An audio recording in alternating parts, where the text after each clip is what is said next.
बिस्मिल्लाहिर्रहमानिर्रहीम। अस्सलामुअलैकुम दोस्तों, अल्लामा इकबाल की शायरी फ़ारसी हो उर्दू में हो, बहुत आला म्यार के और थोड़े से दकीक लफ्ज़ आपने मुश्किल अल्फाज इस्तेमाल किए हैं, मगर जो ज़ौक़ और शौक़ रखने वाले हैं उनके लिए इतने मुश्किल नहीं हैं। फ़लसफ़ा अल्लामा इकबाल का सिर्फ़ शौक़ वालों के लिए है, ज़ौक़ वालों के लिए वही समझ सकते हैं कि ये मर्द कलंदर क्या कहता है। आपका एक कता है,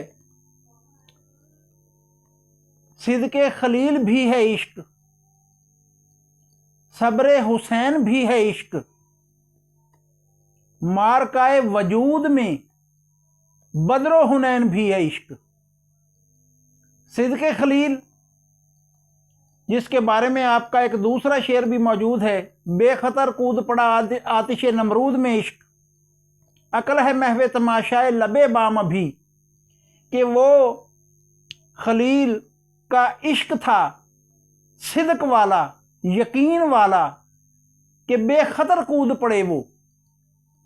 दूसरी तरफ सब्र हुसैन है कि वो भी इश्क है कि कुनबा का कुनबा लुटाने वाले इमाम आली मकाम की ज़बान अक़दस पे शिकवा नहीं, शुक्राना था।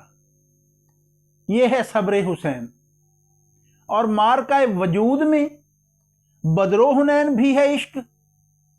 बदर और हुनैन दो मुख्तलिफ, गालबन 2 हिजरी और 9 हिजरी में लड़ने वाली इस्लाम की एक जंगें हैं दो, जिनका जिक्र किया अल्लामा ने इस शेर में।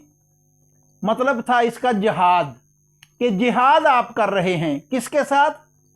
मारका वजूद में। मारका वजूद में इश्क, जिहाद किसके साथ हो रहा है आपका? आपके नफ्स के साथ, जो आपको बतदरीज गुमराह करने के लिए हर वक्त आपसे जंग, हालत जंग में है। और मोमन और आशिक उसके सामने सीना सिपर रहते हैं, उसके साथ जिहाद करते हैं और आखिर उसे एक दिन ज़ेर करके फातेह कहलाते हैं।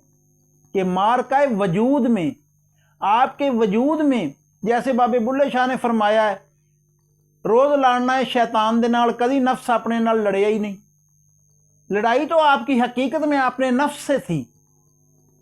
ये बदरो हुनैन का जो तज़किरा किया है अल्लामा ने, वो भी इसीलिए है कि मारका वजूद में जो आपकी जंग है, बदर और हुनैन जैसी, वो आपके वजूद में है, वो आपके नफ्स से आपकी जंग है।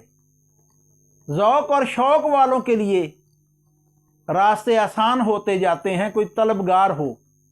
इसीलिए अल्लामा इकबाल ने फरमाया था, हम तो माइल बकरम हैं, कोई साइल ही नहीं, राह दिखलाएं किसे, राह रो मंजिल ही नहीं।